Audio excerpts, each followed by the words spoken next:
आज की कहानी का शीर्षक है समझदारी। अगर आपको यह कहानी पसंद आए तो प्लीज़ हमें कमेंट करके बताइए और हमारे चैनल को सब्सक्राइब करना ना भूलिए। राजेश एक सरकारी अफसर है। बहुत बड़ा सरकारी बंगला मिला हुआ है। नौकर चाकर आदि सब चीज़ की सुविधा है। राजेश के पिता का जल्दी देहांत हो गया था। मरते वक्त उन्होंने अपने छोटे बेटे मुकेश का हाथ राजेश को सौंपते हुए कहा था, अब तुम ही इसके पिता हो। तब से मुकेश का लालन पालन राजेश ने ही किया था। मुकेश शुरू से ही पढ़ाई में कमज़ोर था, इसलिए राजेश ने उसे कपड़े की दुकान खुलवा दी थी। मुकेश की शादी भी हो गई और अब उसका एक बेटा है। मुकेश और राजेश दोनों के परिवार एक साथ बड़े प्यार से रहते हैं। एक दिन भैया भैया आपसे कुछ बात करनी है, मुकेश ने अपने बड़े भाई राजेश से कहा। अरे तो बाहर क्यों खड़ा है, अंदर आना। यह दफ्तर का थोड़ा काम निपटा लूँ, फिर आराम से बातें करते हैं। कुछ ही देर में राजेश ने फाइलें एक तरफ सरकाते हुए मुकेश से कहा, अब बता क्या बात है। भैया बात यह है कि समझ में नहीं आ रहा, आपसे कैसे कहूँ। छोटे अब कह भी डाल, पहले से क्यों बुझा रहा है, राजेश ने हंसते हुए कहा।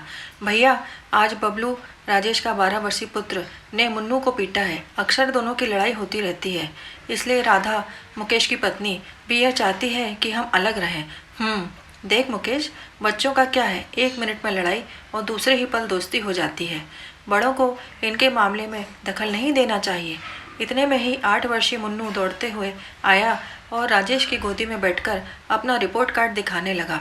ताऊ जी देखो तो मेरे कितने अच्छे नंबर आए हैं गणित में, 100 में से 100 हैं। शाबाश मुन्नू, इसके लिए ताऊ जी तुम्हें अवश्य इनाम देंगे। राजेश ने मुन्नू को प्यार करते हुए कहा। ताऊ जी पर इनाम तो बबलू भैया को मिलना चाहिए, क्योंकि वही तो मुझे पढ़ाते हैं। लेकिन मुन्नू, बबलू भैया तो बहुत गंदे हैं, हमेशा ही तुझे मारते रहते हैं। आज भी तो तुझे मारा था ना। वो क्या है, आज बबलू भैया ने तो मेरा कान ही पकड़ा था।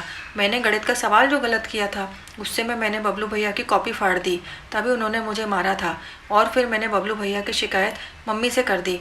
बबलू भैया तो बहुत अच्छे हैं।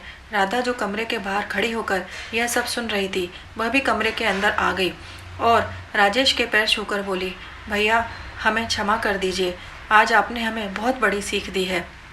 आखिर बच्चे तो बच्चे ही हैं, पर हम बड़ों में तो समझदारी होनी ही चाहिए।